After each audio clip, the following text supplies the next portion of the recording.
Gue ngelatih tauhid. Ya napa nggih ngelatih napa? Tauhid. Setan itu kepinginnya uang itu gak berpikir. Sehingga terjadilah teori tobiyah. Tobiyah itu alam ini wujud dengan dirinya sendiri. Kata dengan sendirinya sendiri itu diulang-ulang. Terus ditambahi rofahiyah. Eling-eling rofahiyah itu urip mapan. Butuh kelon-kelon, butuh mangan-mangan, butuh turu-turu, butuh dugem-dugem.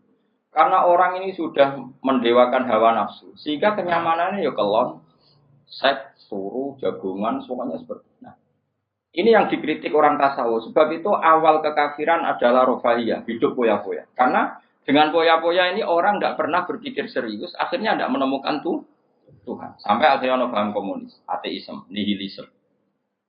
Saya itu pernah ketemu orang ateisme. Tanya saya gini, Pak Bah, saya ini cara berpikir ateis. Saya mau iman, kalau Anda bisa membuktikan Tuhan itu siapa?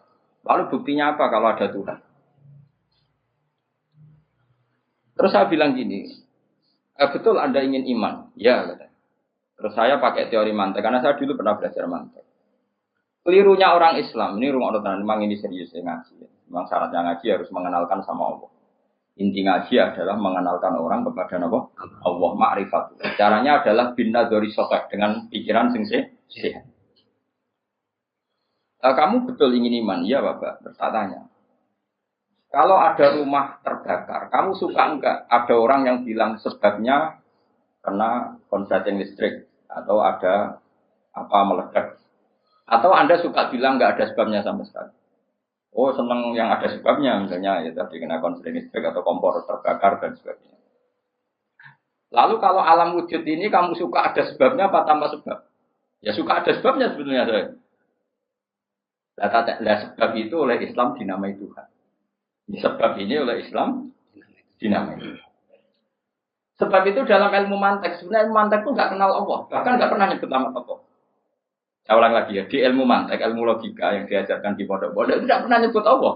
Yang disebut adalah alam ini rubah, alam ini makhluk. Kalau makhluk butuh kholik. Paham ya? Alam ini sudah akibat musabab. Kalau akibat berarti butuh sebab. Yang sebab ini kita sebut musabbibul asbab. Dan sebab ini harus lebih dulu ketimbang yang disebabi. Sebab itu harus bersifat qadim. Dan kalau wujud ini butuh sebab wujud, maka wujud penyebab disebut wajib atau wujud superior atau wujud super. Kita sebut wajibil wujud. Paham ya? Sehingga wujud yang ada ini kita butuh sebab. Yaitu harus ada wujud yang superior. Kita nambahi wajibil wujud. Nah, semua itu oleh Islam disebut Allah. Ya, semua itu oleh Islam. Tapi uniknya orang itu langsung iman. Betul ya orang itu. Nah, kiai-kiai tidak menerangkan gitu, Bapak. Sehingga saya nyari-nyari Allah itu siapa. Mulai dulu bilang kalau Allah itu faktor alam, saya iman. Itu kelirunya kita membalik logika. Dia mau iman. Tapi dia nyaman dengan istilah Allah itu yang dikatakan Tuhan adalah penyebab dari semua ini. Mungkin Einstein bilang itu kausa prima. Mungkin orang modern bilang apa saja. Paham sih maksudnya? Jadi akal itu harus menemukan itu pasti nggak nyebut Allah. Nah, Islam yang mengatakan itu, coba sama cek saja. Ketika Allah mengenalkan dirinya, Iqra bismi rabbikal ladzi khalaq. Allah itu zat yang menciptakan. Khalaqal insana min. Itu nggak pernah nyebut dirinya Allah. Ya Yuhanna su'budu rabbakum. Rabbakum siapa? Alladzi khalaqakum walladzina min qablikum. Tuhanmu itu siapa yang menciptakan kamu, yang menciptakan orang sebelum kamu. Sebagian ayat, saya, kata Allah, nyembahlah saya. Saya itu siapa? Zat yang menciptakan langit. Nah kemudian, sifat-sifat ini oleh Islam, yang punya sifat itu didamai. Tapi kelirunya kiai-kiai, kalau nerangkan langsung Allah, tentu PKI pikirannya Allah itu siapa? Padahal akal hanya punya rumus, alam ini butuh penyebab. Penyebab ini kita sebut musabbibul asbab atau kausa prima atau wajibil wujud. Yang Islam secara agama menamai itu Allah. So langsung Allah mesti ditanyakan Allah itu siapa? Paham ya? Itu kelirunya kita. Kita juga ikut keliru dalam merekonstruksi bangunan tahu. Makanya di Quran itu sering nyebutnya itu sifatnya dulu.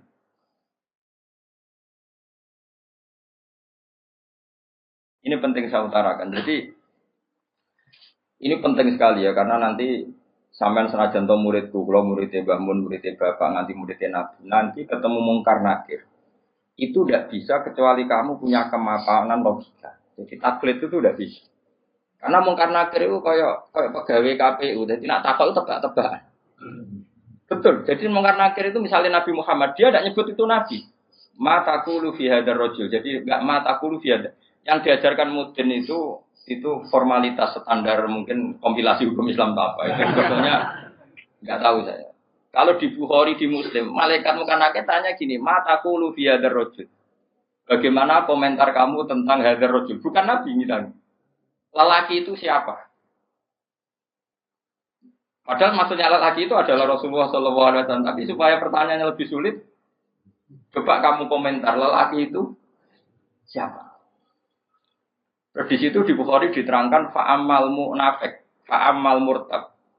Orang munafik atau murtad, orang yang ragu. Terus dia komentar, kata orang-orang sing dia nabi, makanya saya ikut-ikutan bilang dia. Itu didefinisikan, dikategorikan orang munafik. Kalau cara ngomong, saya dengar-dengar kata orang dia nabi ya, saya ikut-ikutan bilang dia. Oh itu diantem ya malaikat. Nah, terus kata Imam Bukhari di dalam riwayat. Fa'amal mukmin awil mungkin, orang mukmin atau mungkin itu yang keyakinannya benar. Karena rawinya sakit dia salah dalam ilmu hadis seperti itu. Fayaqulu huwa Muhammadun ja'ana bil bayyinati wal huda. Fa'amanna bihi wa saddaqnahu. Kata-kata bil bayyinah. Orang itu adalah Muhammad. Dia nabi yang datang ke kita bil bayyinat dengan bukti yang begitu jelas. Maknanya bayyinat wal huda dan membawa petunjuk. Misalnya begini, ini yang saya alami. Kamu boleh copy paste, boleh ngeblas pikiran saya, tapi saya tidak menjamin mungkar nakir mengasisi karena syaratnya harus dari pikirannya sendiri. Tapi kita warai kerpean ya, loh. Misalnya begini, ini saya dan saya tanggung jawab sampai ketemu Allah. Aku roh Kanjeng Nabi nak nabi itu mergo ajaran salat. Saya loh. Meskipun saya tentu sudah iman dengan barokahnya Quran, hadis, guru-guru kita sudah iman. Tapi aku roh Nabi nak nabi tenan itu gara-gara salat. Yaitu Nabi ngendikan as-sholatu imaduddin, salat itu cagak aku. Coba kalau dia seorang raja, ngapain menjadikan orang dikon sujud ning pangeran, dikon rukuk, dikon happy mek pangeran. Itu satu, as-sholatu imaduddin. Terus Nabi ku mati-matian. Nah, ana sahabat gak sholat jamaah. Itu jare Nabi sekali-kali wong tak kon ngimami santri. Aku gak ngimami. Ape moro mae wong-wong sing ora sholat apa? Jamaah. Tak obonge. Itu dua. Tiga, Nabi itu ketika perang itu kondisi paling emergen, itu tetap sholat. Bahkan Nabi saking senengnya sholat itu nak lungo. Kok sholat sunat? Iku ainama tawajjah bi rohilatu. Kadang madem ngetan, madem ngulon. Sementing iso. So. Terus Nabi nak muji sholat itu sundul langit. Saking muji ini sundul langit, wasuilat kurrotu aini di sholat. Aku ayam nak wes sholat. Sifat ini sifat raja apa sifat orang yang dekat Allah? Itu pasti nubuah. Gak mungkin orang akal sehat. Misalnya orang ingin jadi presiden, kepinginnya ya suworo. Kepingin jadi rojo, kepinginnya monarki anak turunnya jadi. Ini ndak itu semua. Gak mungkin kalau gak nabi kok orang punya berpikir sholat itu, paham? Contoh. Jadi gak mungkin ide sholat itu kalau gak keluar dari seorang nabi. Dan itu dibuktikan perang ya sholat, bahkan beliau mewajibkan angger wong ijo nyawane wajib raiso ngadeg luguh, raiso luguh, laya-laya raiso mengkas-mengkis lah sholat ning atine. Pokoknya yang berbau sholat bahkan gak ditoleransi ditinggal sama sekali karena ini hubungan manusia dan Allah. Saya pikiran gue sederhana, orang mungkin wong di pikiran ngono kok gak nabi ku gak. Apa Einstein punya pikiran gitu? Isaac Newton misalnya, atau tokoh dunia Aristoteles, Plato, meskipun iso sudah menemukan benda ini relatif. Ya mesti relatif. Misalnya manuk doro, ya rumah nggih, misalnya manuk apa merpati atau manuk kentilang, itu cara wong-wong rak manuk yang tidak sangar, tidak ganas. Sing ganas itu manuk apa bidung atau manuk apa elang. Mergo elang iso mangan derkuku. Iya jare derkuku elang itu ganas. Tapi jare ular. Jare ular tetap derkuku apa? Ora iku sing manuk-manuk lemah itu. Empret yo ganas wong kudene korban. Ya ta. Lha iya, itu kan sesuatu nama pasti nisbi. Wedhus itu ora ganas dibanding macan. Tapi jari kuman-kuman ular-ular sing urip ning turi ganas wedhus kok dipangan sak. Ya santung-untung ngene kok. Artinya apa? Insting pinter ngono iku aku ya iso maksud saya kok. Tapi Nabi ku unik idene iku salat. Terus pangeran itu buta seksi. Dadi seksine Nabi ku bahkan orientasi salat iku bojo. Mulane jare kula kudu utang jasa mbek Ibnu Hajar salat. Kenapa Nabi bojone akeh? Wong paling cangkem elek wong wedok. Lha iku bojone Nabi ku pirang-pirang, kudune kan mantau. Wong jenenge ana marwah akeh kudune mantau. Tapi terus ditakoki kenangane wek Nabi ya salat. Dari Aisyah, di bojo gandeng Nabi yo repot. Aku wis turu ning ngarepe, terlentang ngono yo tetep tinggal. Bojomu duwe kenangan kok kowe ngono to. Artine Nabi ku gak melu salat bojone sing dimaru wae ditakoki wong yo kenangane yo. Salat dari Aisyah. Aku wis terlentang. Bahkan kuntu bene yadehi kal janazah. Nabi pas salat aku ning ngarepe kok Aisyah wae terus yo. Nah kok bojomu kowe ra mbok terusno kan ana sebabe gitu. Nek tak mbok terusno sebabe apa kira? Elek judes elek melarat sebuah kono. Iku jare Aisyah, aku terlentang kok jenazah. Nabi ngadeg, aku tak jujurno. Nabi nak salat suwi. Engko nak aku keturun, engko nak ndekne ape sujud, fago masani biadi. Terus aku didudul, terus sikilku tak terus Nabi punya ruang apa? Jadi Nabi dulu kalau mau sholat itu ya di bali yang dipakai tidur. Orang saiki gaya-gaya nanggon sholat atau berarti sholat pagi. Nabi ku masyhur sholatnya yang nanggon kasur sing tidur dulu. Gono kasure ora kok nggon apa. Jadi orang gaya-gaya nanggon saiki kan gak usuk gawe ono ruang sholat nganti ono sawange ya Allah. Engkek tok tapi ora tau. Nabi wis sederhana. Lagi-lagi kenangannya apa? Sholat. Kayak penangannya istri-istri Nabi sampai do iso nirokno sholatina. Ummu Aiman itu tanggane Nabi duwe anak dadi cadal rupane Anas. Dolan ning gone Anas. Iku yo bareng dolan berarti sugoi iki jongkoe tak kei hadiah. Napa ya Rasulullah? Ayu maudhi'in tuhibbu an usolli fi di panggonan sing kowe seneng aku salat niku. Niki ya Rasulullah, sere Anas kenangane. Aku duwe kloso sing wis rada elek. Tak lapis sithik terus Nabi sholat di situ. Jadi kayak apa?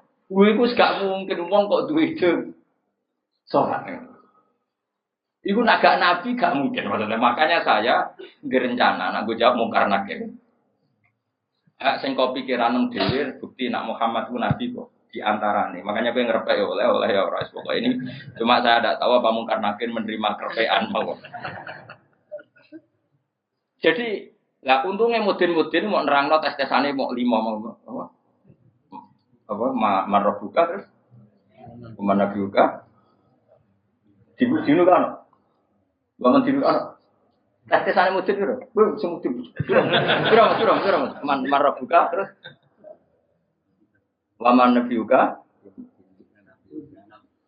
dinuka rabuka usul betul terus kitab terus ikhwan. Bapak rata kono bapak. Bapak ditakokno. Ibrahim bapakmu ora kanggo ngono. Cek Karmen cek Karan sampeyan dadi Ibrahim ora sing anak kiai tenang wae. Sampeyan kon zaman abuka kon jawab Ibrahim. Aman nasab bapakmu ora kanggo kabeh. Sampeyan Gus kabeh pokoke sampeyan. Sampeyan jawab abuka kan Ibrahim. Malaikat itu lugu ora. Wah bodoh ni ora anak. Anak Parmen dulu aneh-aneh. Nah ini penting saya utarakan. Karena apa? Semakin lama itu orang nggak terus ini gitu ya. Saya ini kan baca kitab banyak sekali. Itu tadi saya sudah buktikan sholat sudah ada 5 mungkin. Tak teruskan. Ketika Nabi mau kabundut, Nabi kabundut sudah susah. Itu dibuka jendela. Itu Nabi masih di dalam. Buka jendela. Ketika melihat orang sholat itu langsung sehat. Ternyata ketika beliau sakit, orang semua di masjid tetap sholat. Masyhur kenangannya Aisyah, kenangan Sayyidah Fatimah. Fastana rawaju wasur rawaju. Nabi baru nggak sholat berdoa, semua nangis pot. Ternyata aku sukses jadi Nabi waktu sholat. Semua nangis pot. Padahal beliau sakit. Sudah usi barok, sudah pakai belenggu, sudah di kepalanya sudah di asbu, sudah dimasuk, sudah di. Akhirnya apa? Nabi minta dong aku gandeng. ben iso salat terus dipapa. Dipapa itu Sayyidina Ali bin Fadl. Fadl itu saudaranya Abdul bin Abbas. Fadl bin Abbas. Terus Nabi yuhada bin Rajulaini dipapa Fadl ke sinten? Ali. Kemudian ikut salat. Ikut jamaah masyhur itu akhirnya Abu Bakar mundur kemudian Nabi ngimami. Lagi-lagi Nabi bunganya itu krono sholat. Jadi semua kenangannya sahabat itu ya sholat. Karena begitu spesialnya sholat. Ini era sahabat ya, orang-orang yang rasa itu. Karena begitu spesialnya sholat. Ketika Rasulullah wafat, intaqala ila rafiqil a'la. Ini dengerin betul ya Pak. Paling tidak kita pernah punya pikiran kayak orang waras. Jadi kesuwan kayak berpikir orang waras. Ini tak tobat no. Kemudian ketika Nabi wafat, intaqal ila rafiqil a'la. Apa komentar para sahabat? Siapa khalifahnya Rasulullah? Ya orang yang disuruh Nabi sholat. Kata alasan mereka, jabatan negara itu sepele. Wong sholat sepenting itu saja. Abu Bakar sing kon dadi imam. Saya ulang lagi cara berpikir sahabat. Jabatan presiden, jabatan khalifah itu cemen. Wong urusan dunia wae. Wong urusan sepenting sholat wae sing sowan pangeran dikongkon mimpin. Abu Bakar. Apa meneh terima urusan dunia ben Abu Bakar. Itu ukurannya kelayakan jadi pemimpin itu juga sholat gitu Pak. Paham ya? Mulane ana kontestasi imam, paham? Tapi gak tapi iku akal-akalan zaman modern itu akal-akalan iki cerita. Mulane tak koi iku zaman sahabat terus akiasno.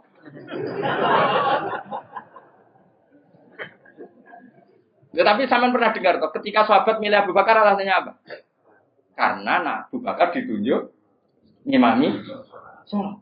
Terus pikiran mereka sholat sepenting itu saja oleh Rasulullah diridakno dipimpin Abu Bakar. Dia juga khalifah Abu Bakar.